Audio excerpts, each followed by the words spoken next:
Fa 2 anys, en aquest mateix lloc, vam aconseguir la visita del director de Renfe, el senyor Isaías Taboas, i el coordinador de Rodalies, el senyor Pere Macias.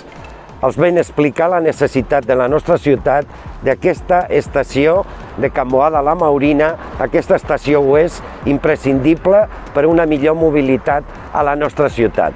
Després li vam entregar també un informe exhaustiu en una visita al ministre Ábalos.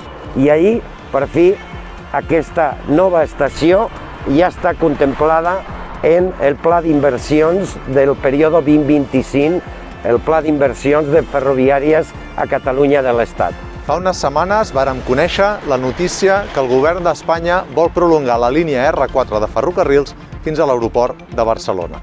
Aquesta notícia, conjuntament amb la que vam conèixer ahir de boca del ministre Ábalos de construir una nova estació a Terrassa, l'estació de Can Boada, la Maurina, és una molt bona notícia pel desenvolupament urbanístic de la zona oest, dels barris oest de la nostra ciutat. Ens felicitem d'aquesta notícia i de l'aposta decidida del govern progressista d'Espanya per la mobilitat sostenible.